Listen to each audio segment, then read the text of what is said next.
Fala galera, beleza? Meu nome é Luan Soriano, sou estudante. Uma breve apresentação, né? Meu nome é Luan Soriano, sou estudante de medicina da Faculdade Unifax aqui em Salvador, Bahia, e agora em 2023.1 estarei cursando o oitavo semestre. Bem, primeiramente gostaria de dizer, né, que é um prazer imenso estar aqui, né? Estou realizando esse projeto que eu já queria realizar já há um bom tempo, que na verdade não é um projeto, né? É um sonho, né? Que eu já queria já realizar há um bom tempo. E vou fazer um vídeo só sobre isso, certo? Falando um pouco sobre mim, minha trajetória até aqui, o objetivo do canal.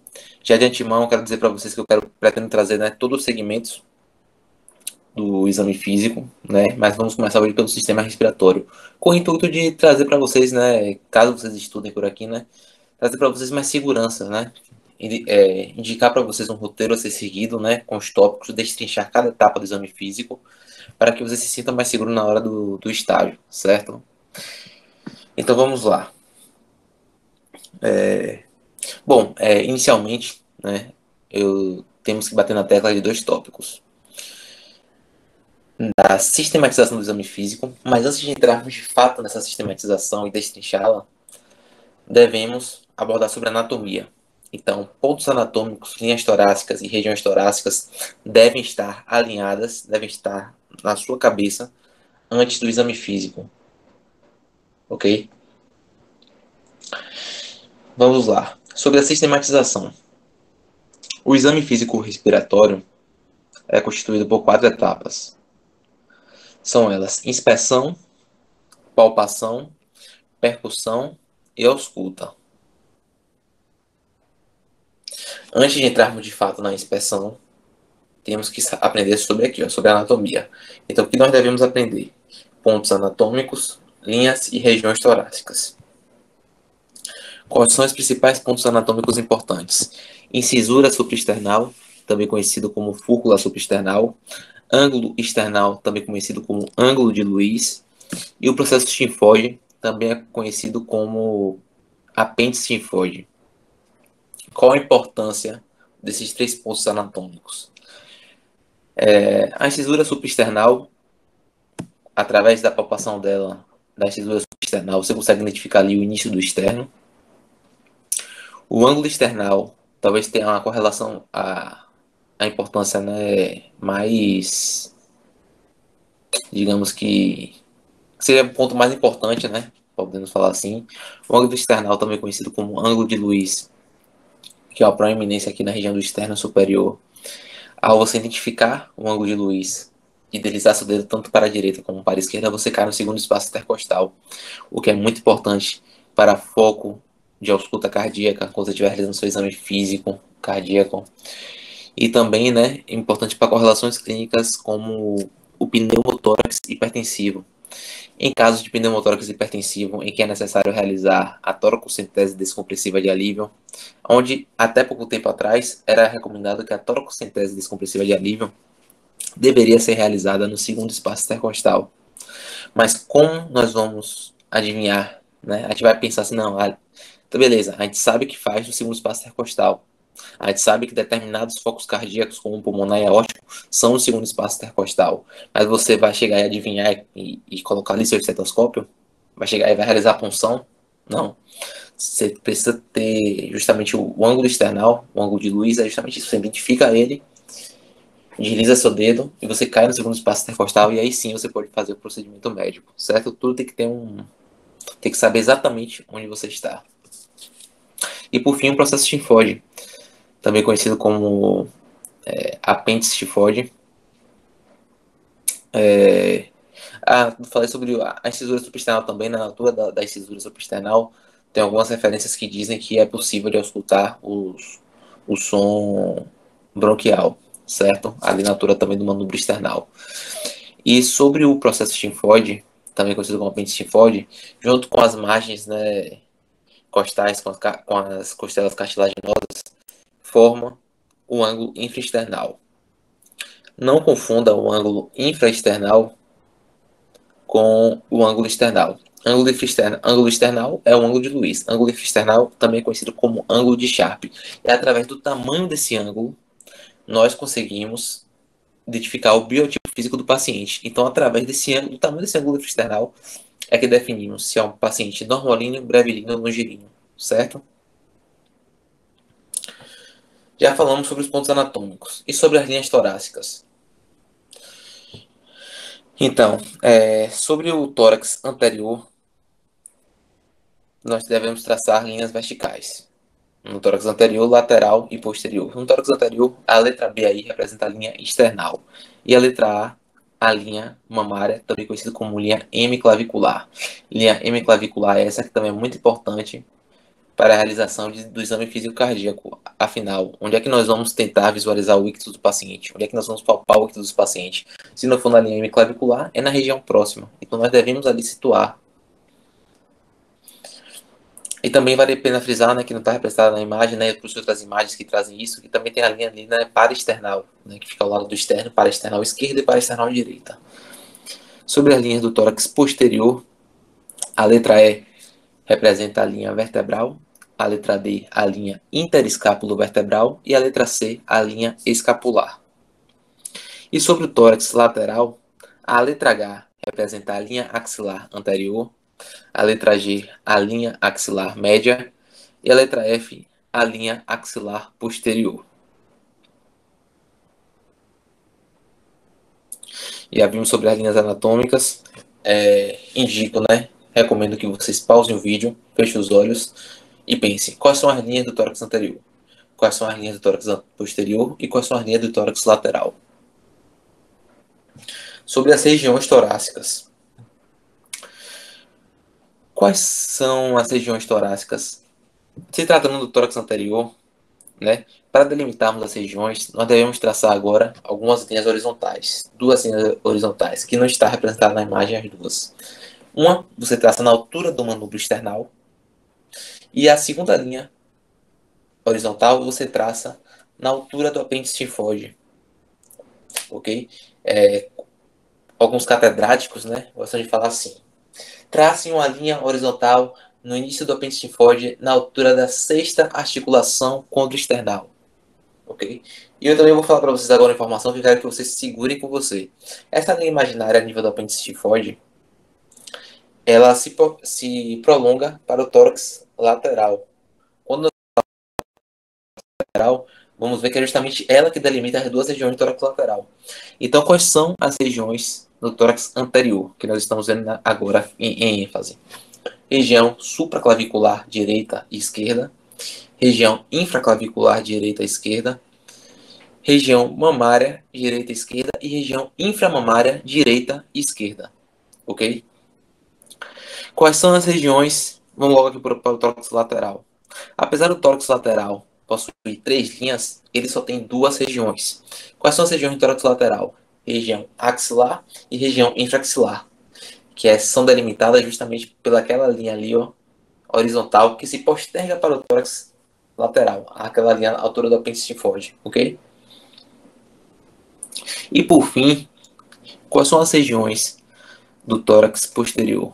Região supraescapular direita e esquerda, região escapular direita e esquerda, região interescapulovertebral direita e esquerda e região infraescapular direita e esquerda. Já falamos sobre as regiões, vamos seguir. E aqui eu vou passar 4 imagens para vocês e peço que vocês pausem o vídeo, vejam essas imagens e fixem as linhas e as regiões, tudo que foi falado. Tem algumas informações a mais e tem até fontes diferentes para que vocês possam ver que tem algumas diferenças a depender de onde você esteja vendo, né, a anatomia. Primeira imagem. Segunda imagem. Terceira imagem. E quarta imagem. Após isso, fixa bem esses principais pontos anatômicos, linhas e regiões torácicas e vamos seguir em frente, porque temos muita coisa ainda para ver. Então, qual é essa tão falada sistematização? A sistematização, o que é, Luan? Pronto. Então, assim, o exame físico respiratório, ele consta em 4 etapas. Inspeção, palpação, percussão e ausculta. Vamos destrinchar cada uma delas e vamos começar pela inspeção. Você vai inspecionar seu paciente, você vai observar. E para isso, primeiramente devemos o quê? posicionar o paciente de forma adequada. Então, como deve ser o posicionamento adequado do paciente? Sentado na maca, despido, sem camisa, de modo que você consiga avaliar o tórax anterior, o tórax lateral e o tórax posterior, certo? E vamos entrar de fato na inspeção. A inspeção consta em duas etapas: a inspeção estática e a inspeção dinâmica. Inspeção estática é aquela que não depende dos movimentos respiratórios. Já a inspeção dinâmica é aquela que depende dos movimentos respiratórios. Então, quais são os tópicos que nós vamos avaliar? Eu separei em estática e dinâmica para ficar mais organizado. Mas se fôssemos juntar as duas, a estática e a dinâmica, daria em torno de 9 tópicos que você tem que avaliar na inspeção no geral. Inspeção estática, aquela que não depende dos movimentos respiratórios. Então, primeiro, vamos realizar a avaliação das extremidades. Segundo, forma do tórax do paciente. Terceiro, biotipo físico. Quarto, alteração de parede. E quinto, desvio de via aérea. Então, abre aspas. Nunca esqueço agora o que eu vou falar para vocês. O exame físico-respiratório começa pela avaliação das mãos. Então, a primeira coisa que nós vamos fazer no exame físico-respiratório é avaliar as extremidades do paciente. Avaliar de forma minuciosa, inspecionar, observar de forma minuciosa as mãos, os pés e a boca do paciente. Ok? Vamos buscar o quê? Vamos buscar a presença de cianose, presença de paredez, bacteamento digital, ok? Qual a forma do tórax? Lembra que eu falei para vocês que a gente tem que olhar, observar o tórax lateral e posterior? Pois é, a partir dessa análise das três faces do tórax, você vai dizer, é um tórax atípico ou tem alguma alteração? Ou é um tórax loboso, é um tórax chato, é um tórax piriforme? Qual o tórax está à sua frente? Sobre o biotipo físico do paciente, você lembra do ângulo infraesternal, formado pelo apêndice linfóide? Pois é, a depender do tamanho desse ângulo, qual é o biotipo físico do paciente? É um paciente normalíneo, brevilíneo ou longilíneo? Alteração de parede. O paciente apresenta edema torácico, apresenta enfisema subcutâneo, apresenta circulação colateral, apresenta abaulamento, retração. Tem alguma alteração que seja visível? E por fim, o paciente apresenta desvio de traqueia. É um desvio ipsilateral? É um desvio contralateral? E quais são os tópicos que nós vamos avaliar na inspeção dinâmica? 4. São eles. Primeiro, expansibilidade. É um tórax que se expande simetricamente. Segundo, uso de musculatura acessória. Vamos ficar atento, né, enquanto o paciente respira, principalmente ao esternocleidomastóide, à musculatura supraclavicular e à musculatura intercostal, as musculaturas intercostais. Por quê? Porque o uso de musculatura acessória é um grande indicativo de que o paciente é um grande esforço respiratório, né? E pode ser um indicativo de um quadro grave, né, por exemplo, de insuficiência respiratória. Ritmo dos movimentos respiratórios. Então, o paciente apresenta um padrão respiratório normal ou tem algum padrão respiratório patológico, né? Apresenta períodos de apneia, tem algum padrão respiratório patológico ali presente. E por fim, a frequência respiratória, né? Que eu até dou uma dica para vocês. Enquanto estudantes, principalmente antes do internato, que é o meu caso, geralmente realizamos atendimento com uma ou no máximo duas pessoas ao nosso lado. Então, enquanto você está fazendo a consulta, passe algumas tarefas para seus colegas. Uma delas é a frequência respiratória, porque ele vai ter mais calma, né? Vai conseguir avaliar com mais tranquilidade. Se ele se perder, ele pode voltar do zero e vai ter tempo suficiente para te entregar uma frequência respiratória, né, verdadeira. Bom, e sobre a avaliação das extremidades, né? Aqui vemos um típico caso de hipocratismo digital, também conhecido como bacteamento digital. Então, por quê? Qual a correlação clínica aqui? O que é que isso quer dizer? Porque geralmente, né, o hipocratismo digital, que é essa unha em vidro de relógio, ela está relacionada com um quadro de hipoxemia crônica, né? Ou seja, uma queda do oxigênio de forma crônica. Porque essa hipoxemia crônica provoca um processo de revascularização na falange distal dos dedos. E essa revascularização faz com que ocorra a hipertrofia da falange distal, que faz com que ocorra a mudança da conformação na unha e fica nesse estado, como estamos vendo aí, que por sinal é muito grave. O segundo tópico, o segundo sinal que nós vamos avaliar, né, é a presença de cianose, né, é um exemplo de cianose aí nas mãos do paciente, um típico caso de hipoperfusão tecidual, que pode indicar um problema cardiorrespiratório muito grave. Cianose nos pés, cianose na boca, nós vemos aqui lábios e línguas, né, roxeados. E a próxima imagem, né, podemos também observar, né, se o paciente apresenta rachadura das mãos, certo? E a próxima imagem que eu vou no próximo slide, eu peço que vocês pausem o vídeo e leiam com atenção, certo? Então vamos lá.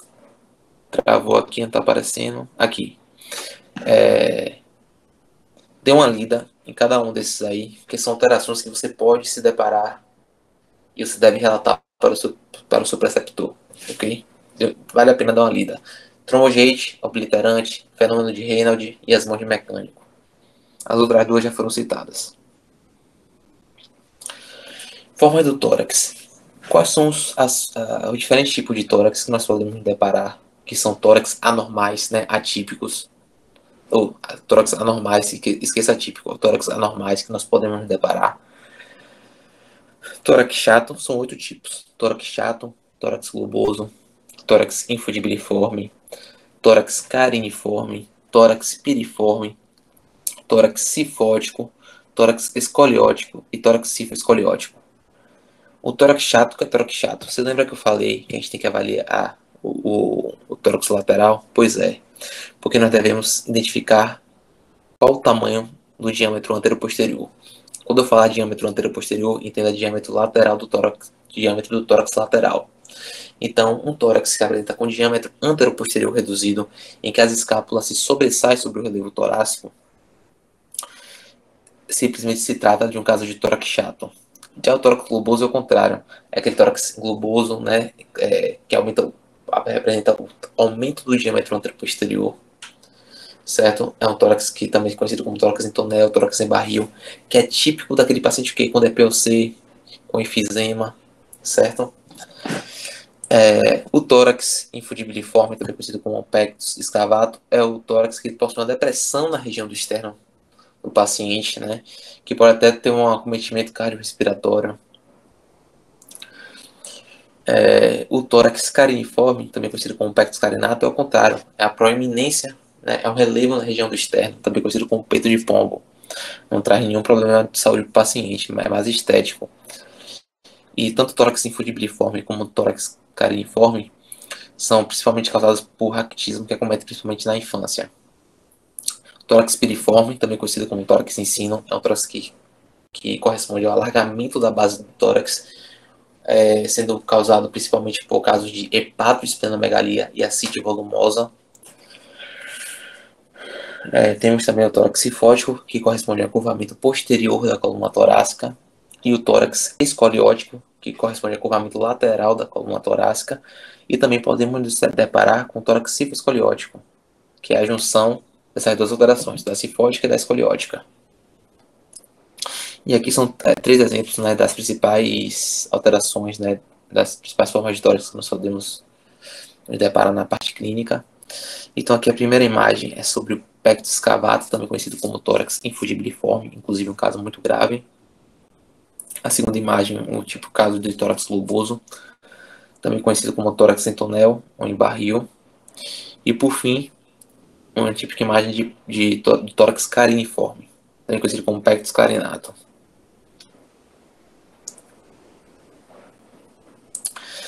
Sugiro que vocês pausem o vídeo e digam qual o tipo de cada tórax, né? Vou dar aqui um spoiler. Essa primeira imagem aqui, né, da esquerda, corresponde ao tórax cariniforme. A segunda, ao tórax infundibulariforme. A terceira, ao tórax cifótico.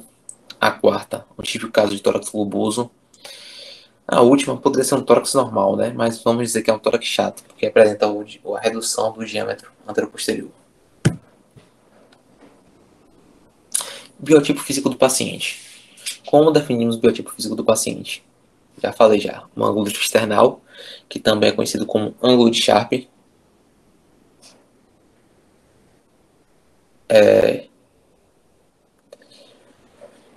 O paciente, como é o paciente longilíneo, geralmente é o paciente mais magro, que apresenta um tórax mais fino, né? O paciente mais alto, tórax mais fino, que apresenta um ângulo infraesternal menor que 90 graus.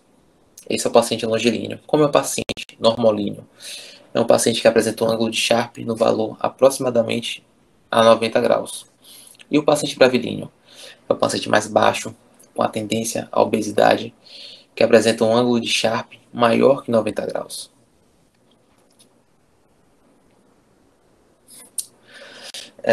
E quais são as alterações de parede que nós podemos observar na inspeção, tanto estática como dinâmica? Né? Quais são as alterações de parede? Primeiro, edema, enfisema subcutâneo, abaulamentos, né? É um tórax que está hiperestendido, algum do lado do tórax está hiperestendido, retrações, lesões dermatológicas, né? Tiragem intercostal, ou seja, o paciente apresenta movimento de retração da musculatura durante a respiração, retração da musculatura intercostal, né, entre as costelas durante a respiração. O paciente apresenta a presença de circulação colateral, né? Vamos ver agora o que é uma circulação colateral a nível de tórax. Esse aqui é um típico caso de uma circulação colateral a nível de tórax. E aqui é um típico caso de enfisema subcutâneo. Parece um edema, né? Mas aí é um enfisema subcutâneo. E a frequência respiratória que nós avaliamos na etapa da inspeção dinâmica, que é aquela que depende dos movimentos respiratórios. Como é que nós podemos caracterizar? Antes, vou trazer para vocês os valores normais. E os valores normais da frequência respiratória dependem da idade do paciente. Por curiosidade, se vocês estiverem em pediatria nesse exato momento, ou forem ver pediatria em breve, sugiro que vocês saibam exatamente, em anos e dias, qual a idade dos primeiros 4 tópicos que eu vou ler agora. Então, em recém-nascidos, a frequência respiratória normal em recém-nascidos é de 40 a 45 incursões por minuto. Em lactentes, é de 20 a 35 incursões por minuto. Em pré-escolares, é de 20 a 35 incursões por minuto. Em escolares, de 18 a 35. E em adultos, de 16 a 20 incursões por minuto. Então, o que seria a apneia? Quando eu falar apneia, vamos caracterizar agora a frequência respiratória. Quando eu falar apneia, entenda parada dos movimentos respiratórios. Então, se o paciente apresentar uma parada, você pensa em apneia, parada dos movimentos respiratórios. Eupneia, uma frequência respiratória normal, em valores normais, sem esforço respiratório. Cataquipneia, frequência respiratória elevada. Bradipneia, frequência respiratória diminuída. E dispneia. A dispneia, vale a observação, é um sintoma.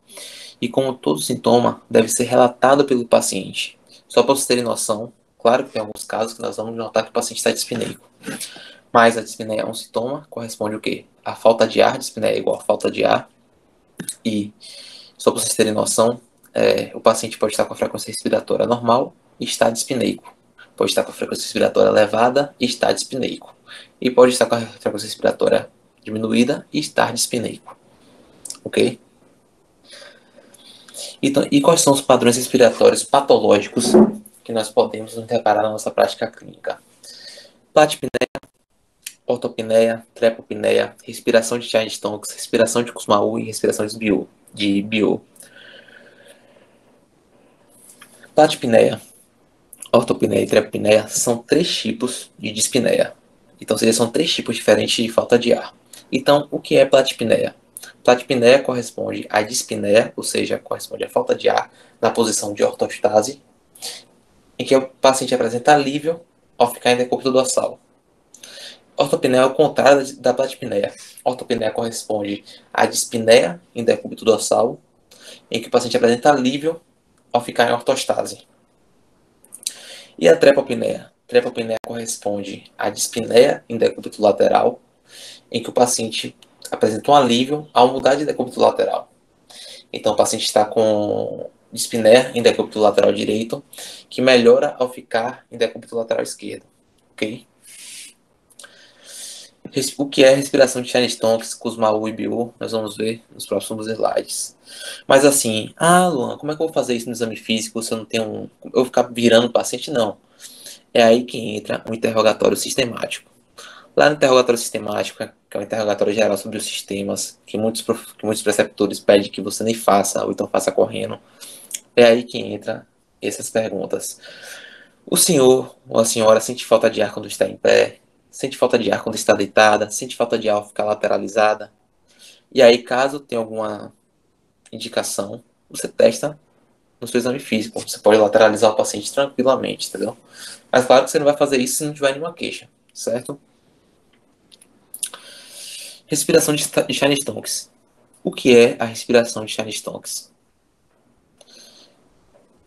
Eu vou responder depois de falar os tópicos. Então, assim, a respiração de Cheyne-Stokes é causada por tumores do sistema nervoso central, que acometa a região bulbar.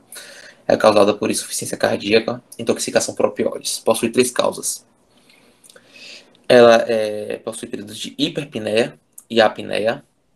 Entenda que hiperpneia é diferente de taquipneia. Hiperpneia corresponde à respiração profunda, respiração rápida e profunda.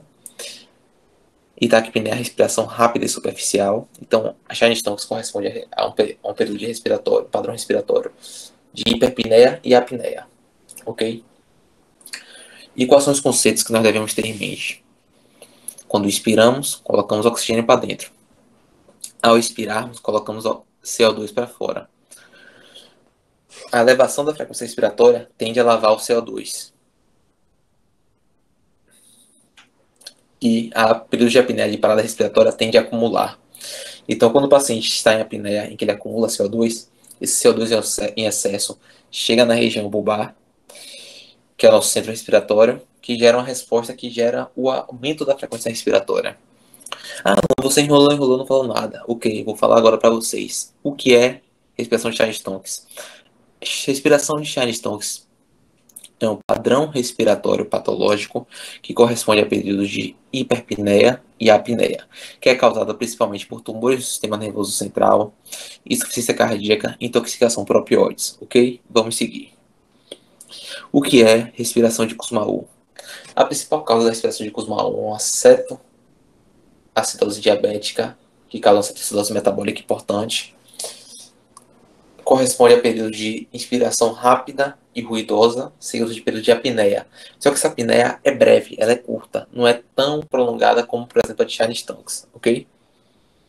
E por fim, a respiração de Biot, que é um ritmo completamente desorganizado, que pode ser causado por meningite, tumor do sistema nervoso central e hipertensão intracraniana. O mais comum de nos depararmos no consultório, né, ou também na emergência. Claro que a meningite tem sua importância, né? Mas o que a gente mais bate mesmo é a hipertensão intracraniana, certo? Então, assim, quais são os sinais clássicos de hipertensão intracraniana, né? Que é o mais comum a gente debater. Hipertensão intracraniana, o paciente pode se apresentar com anisocoria, com vômito em jato. E se lembra da tríade de Cushing? Qual é a tríade de Cushing? Então, se o paciente chega para você com hipertensão arterial, bradicardíaca e alteração do padrão respiratório, é hipertensão intracraniana. E qual é essa alteração do padrão respiratório que compõe a tríade de Cushing? Pode ser justamente qual? A respiração de Biot, certo?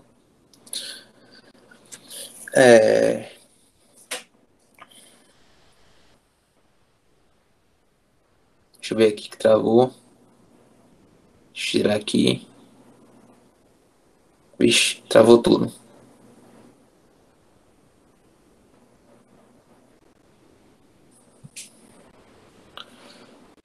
Rapidinho, gente. Pronto. Então, deixa eu só passar para cá. Problemas técnicos acontecem, né? Vamos lá. Então, na etapa da palpação, já falamos sobre inspeção estática e dinâmica. Pausa o vídeo. Inspeção estática e dinâmica. Quais são os tópicos que você vai avaliar na inspeção estática e na inspeção dinâmica? Anota para não esquecer. Palpação. Quais são os tópicos que nós vamos avaliar na palpação? Expansibilidade, primeiro. Frame tóraco-vocal. Alterações de parede. Sensibilidade tátil e dolorosa. E linfonodos. Linfonodos, eu gosto já de avaliar quando eu estou avaliando cabeça e pescoço. Aí eu gosto de palpar todos os linfonodos já no exame físico de cabeça e pescoço. Mas vai depender de como você sistematiza o seu exame físico, ok? Então, o que avaliamos na palpação do tórax?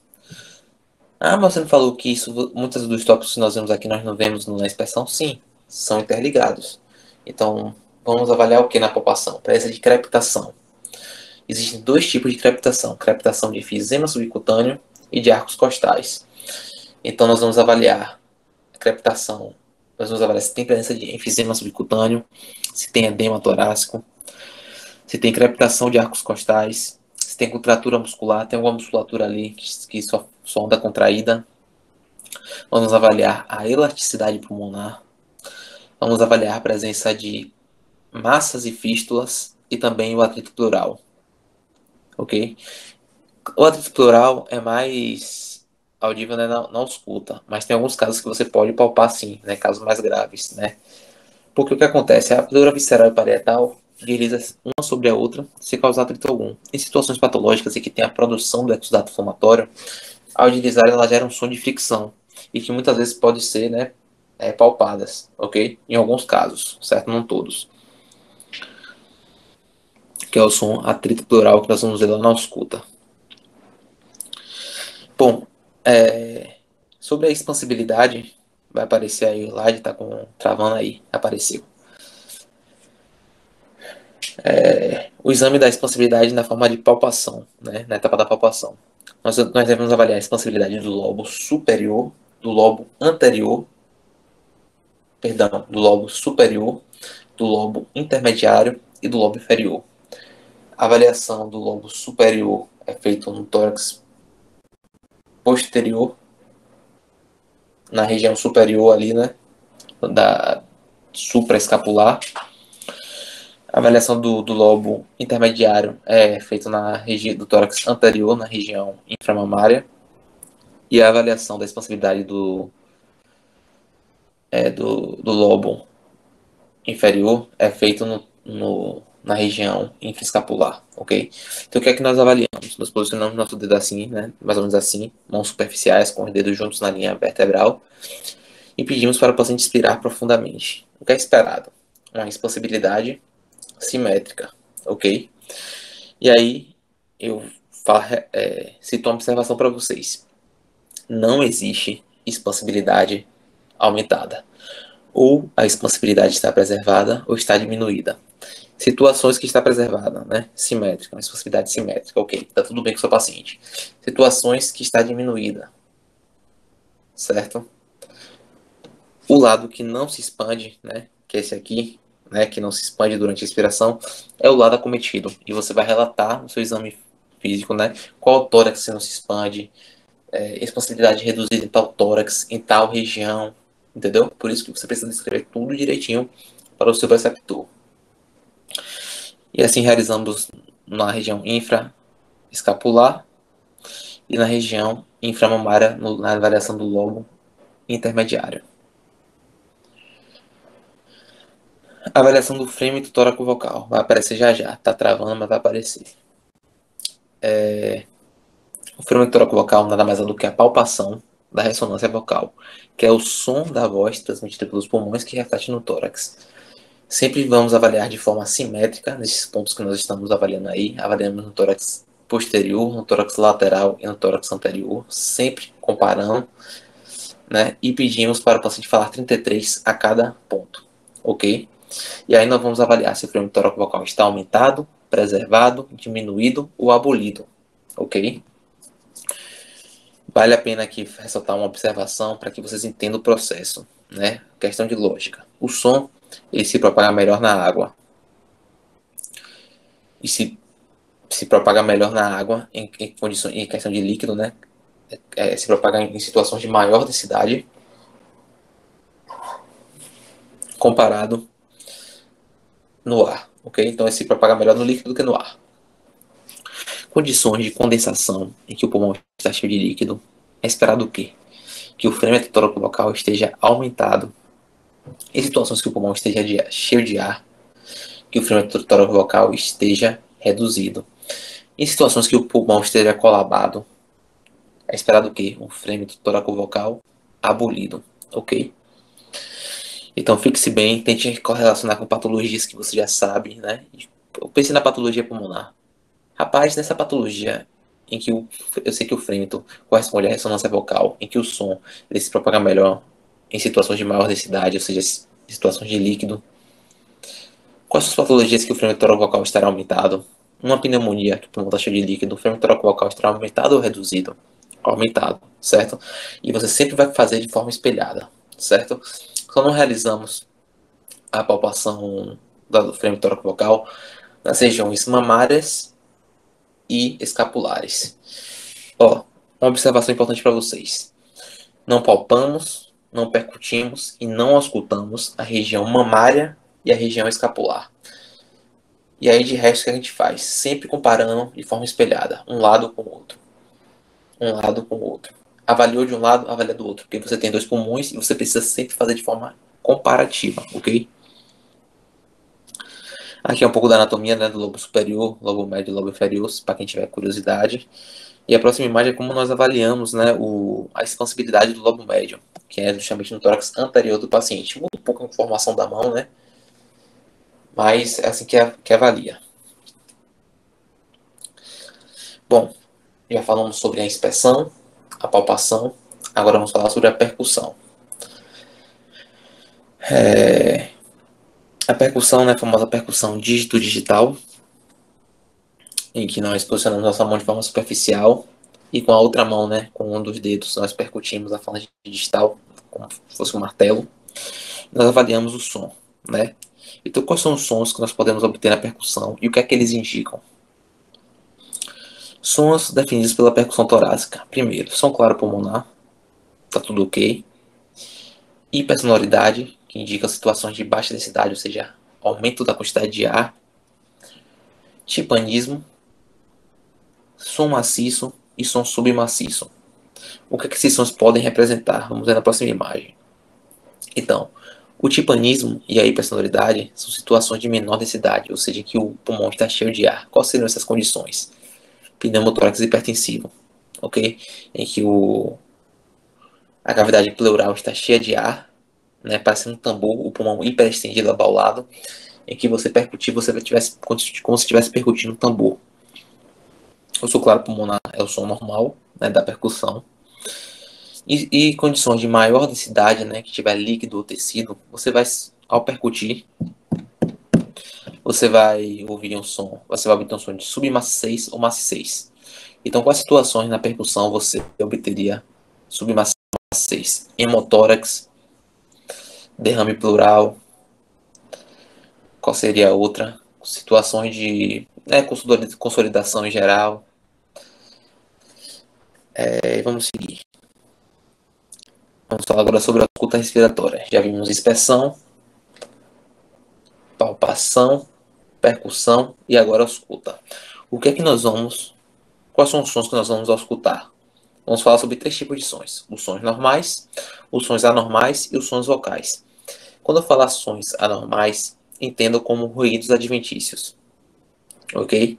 Ah, então ruídos adventícios são normais? Pois é, lá na descrição do exame físico, né, como é que você vai colocar? Murmúrios vesiculares universalmente audíveis sem a presença de ruídos adventícios. Está começando a fazer sentido aí na sua cabeça?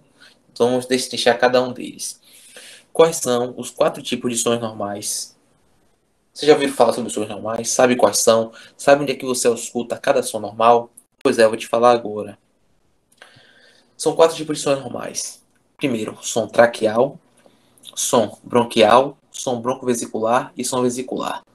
Onde escutamos esses sons? Vamos destrinchar cada um deles agora. Som traqueal, som bronquial, som broncovesicular e som vesicular. Quando eu falar som vesicular, que é o quarto tipo de som normal, que nós vemos aqui no número 4, entenda como murmúrio vesicular, ok? Então, som traqueal, vamos destrinchar o som traqueal. É audível, o som traqueal é audível na região de projeção da traqueia no pescoço. É um som intenso e suproso, né? Apresenta componentes tanto na inspiração como na expiração. O tempo de inspiração desse som traqueal é um pouco menor do que o tempo de expiração e tem uma pausa entre os dois tempos, não um som contínuo. Tem uma pausa entre os dois tempos, em que o tempo de inspiração é um pouco menor comparado ao tempo de expiração, ok? Som bronquial. O som bronquial, na região de projeção dos bronquiosfontes, tem um pouco de convergência, de divergência, né, entre essa informação. Tem alguns que dizem que é possível de escutar na fúcula supraesternal, a nível do manubrio external. Tem outros que dizem que se você, na região médio external e na linha paravertebral, você consegue escutar, né, que é na região dos bronquiosfontes. Depende muito da fonte que você estiver lendo, né. Mas é sempre bom você seguir o que o seu preceptor falar, ok? Bom, o som bronquial é semelhante ao som traqueal, porém é menos intenso, ok? O tempo de inspiração do som bronquial é semelhante ao tempo de expiração e existe uma pausa entre os dois tempos, ok? Vamos falar sobre o broncovesicular. O som broncovesicular é audível no primeiro e no segundo espaço intercostal do tórax anterior e na região interescápulo-vertebral, bem na região ali superior da região interescápulo-vertebral, naquele terço inicial ali superior, você escuta o som broncovesicular. Então, no primeiro e no segundo espaço intercostal no tórax anterior e na região interescápulo-vertebral do tórax posterior, ok? O som broncovesicular possui características intermediárias entre o som bronquial e o som vesicular, que é o murmúrio vesicular. O tempo de expiração é igual ao tempo de expiração e não existe intervalo entre os dois tempos, ok? Então, assim, é contínuo, certo? E o tempo de expiração é igual ao tempo de expiração. Murmúrio vesicular. O som vesicular, também conhecido como murmúrio vesicular, é um som audível na periferia dos pulmões. Então, se você pensa, né, que nós já vimos já linhas, regiões, pontos anatômicos. Quais são as regiões periféricas dos pulmões? Então vamos lá. O murmúrio vesicular, que é o som que escutamos na periferia dos pulmões, ele é possível de ser audível na região supraclavicular, direita e esquerda, região infraclavicular, direita e esquerda, região axilar e infraaxilar, região inframamária, região infraescapular, certo? Essas são as regiões possíveis de auscultar o murmúrio vesicular. Então, como podemos ver aqui, né, no tópico 2, o som, observação, né, o som vesicular, né, o murmúrio vesicular é audível de forma mais forte, né, nas regiões anterosuperiores, axilares e infraescapulares. O som vesicular também é mais intenso quando o paciente respira pela boca. É um som bem mais suave comparado ao som bronquial. E o tempo de inspiração é comparado. O tempo de inspiração é maior. O tempo de inspiração é maior comparado ao tempo de expiração, certo? E não existe intervalo entre os dois tempos. Então, sobre alterações dos sons pulmonares normais, podem existir causas fisiológicas e causas patológicas que causam alteração dos sons pulmonares normais. Então, a redução difusa dos sons pode ser causada por condições fisiológicas e patológicas. Entre as condições fisiológicas, a obesidade e a musculatura aumentada. Entre as condições patológicas, enfisema pulmonar, broncoespasmo grave, edema de parede torácica. E o que causa a redução do som localizado? Atelectasias, obstruções brônquicas por corpo estranho, derrame pleural e pneumotórax.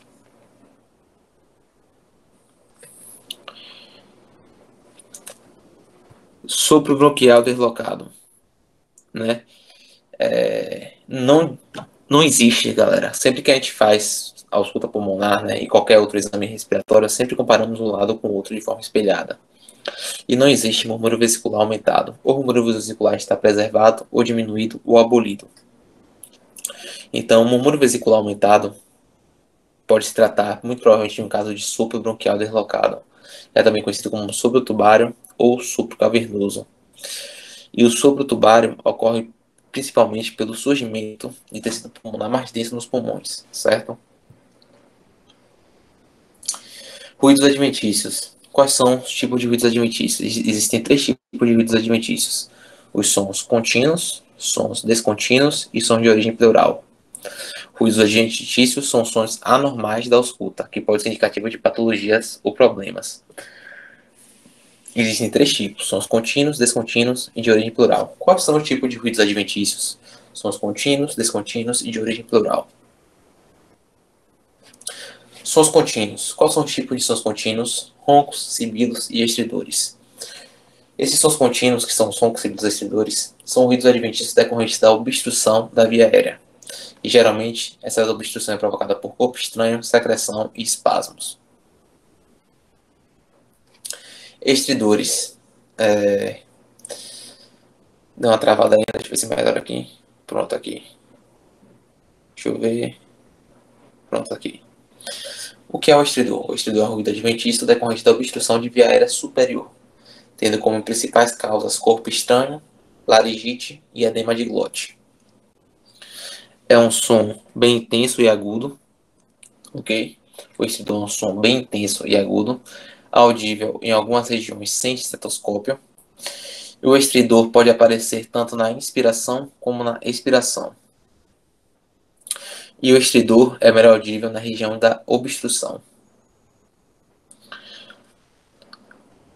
Roncos e sibilos, né? Roncos e sibilos são ruídos adventícios decorrentes da obstrução de vias aéreas inferiores. É resultado da obstrução, da vibração das paredes brônquicas.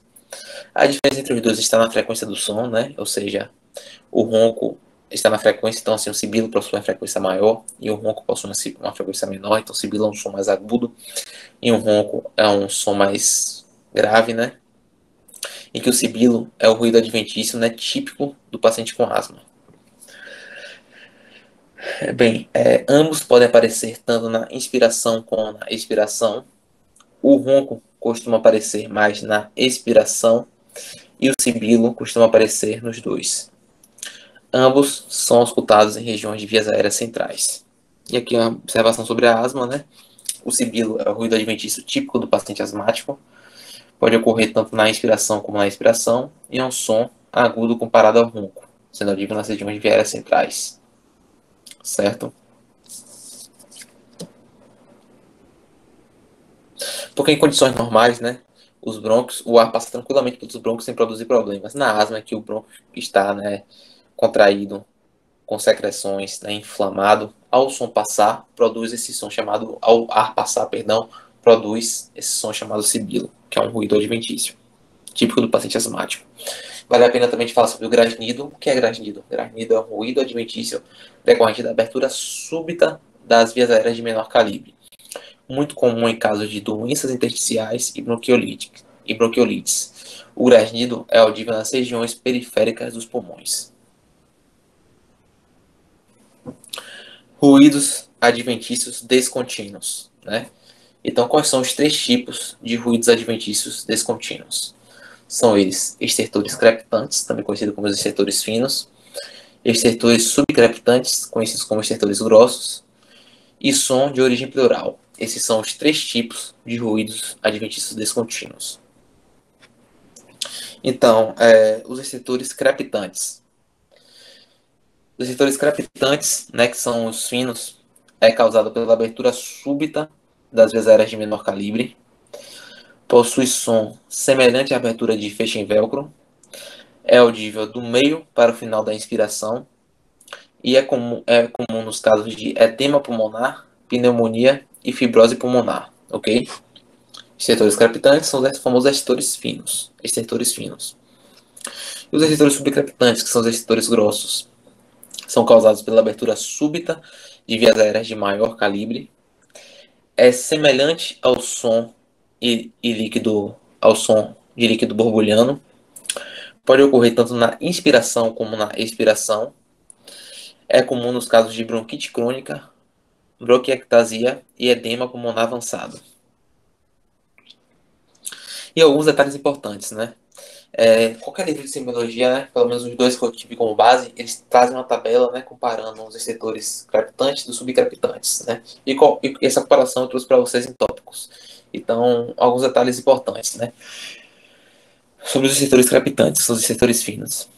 Os receptores crepitantes não desaparecem com a tosse, podem desaparecer com a mudança de posição, não irradiam para vias aéreas centrais e aparecem do meio para o final da inspiração.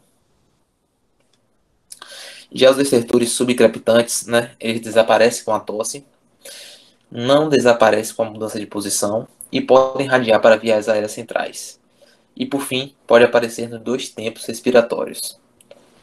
Ok? E o som de origem pleural, também conhecido como atrito pleural, é o som de fricção ocasionado pela presença de exudado inflamatório, como eu já falei, né, na região na etapa da palpação. Em condições normais, o fluoreto visceral e parietal, né, a pleura visceral e parietal desliza uma sobre a outra sem causar som algum. Em condições patológicas em que tem a produção do exudato inflamatório, né, por exemplo, situações que podem provocar um derrame pleural, esse deslizamento causa o som de fricção, ok?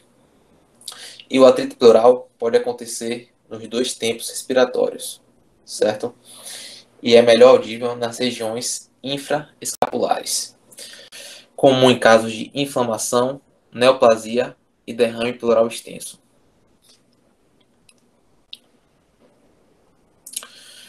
O som vocal nada mais é do que a ausculta da transmissão da voz do tórax, ou seja, nada mais é do que a ausculta da ressonância vocal do tórax, né?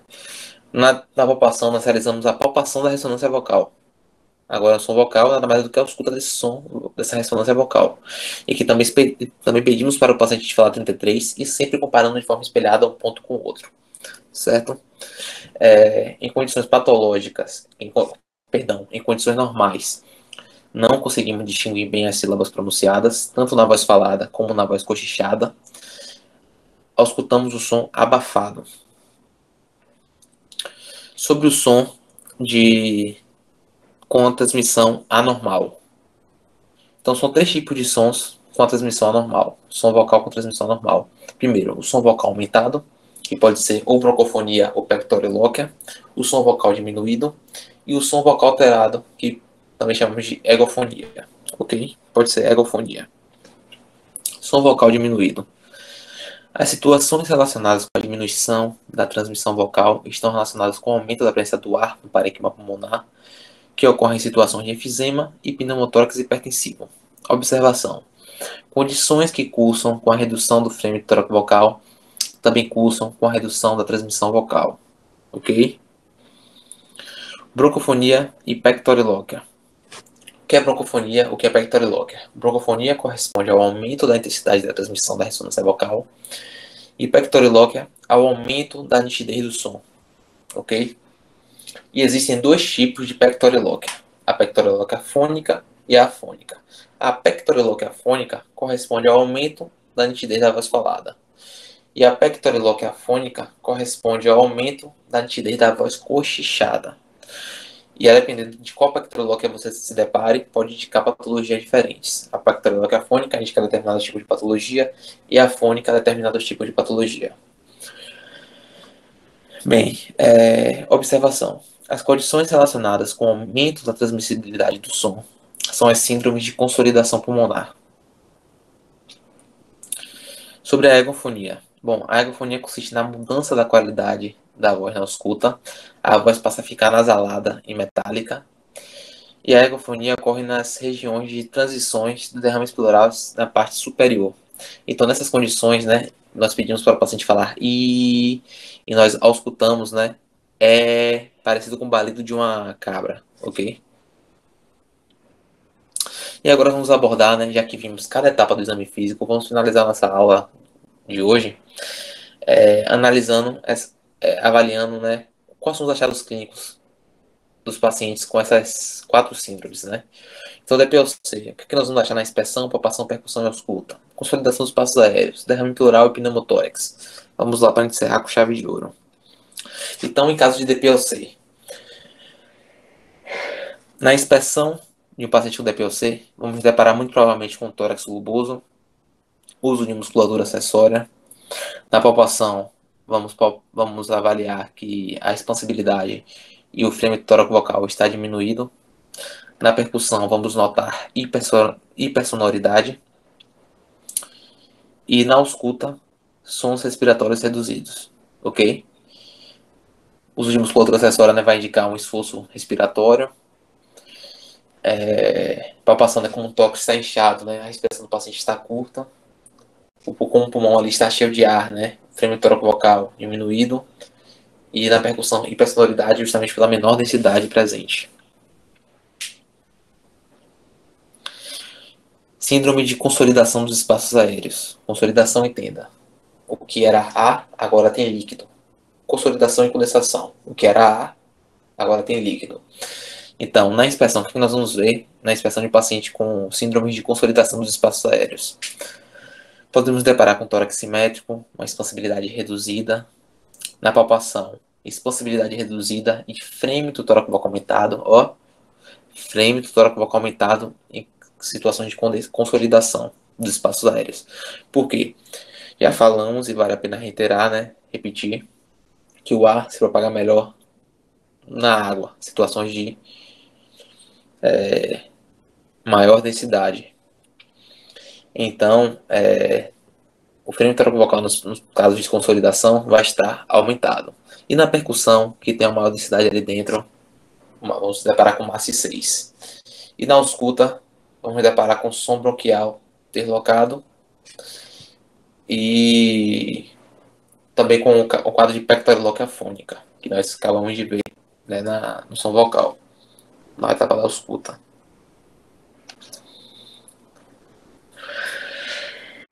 Derrame pleural. Vou finalizar essa aula com derrame pleural e pneumotórax hipertensivo.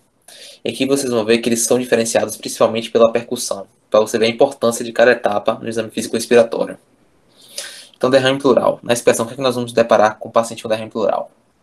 Um hemitórax abaulado, né? Então, um tórax hiperestendido, né?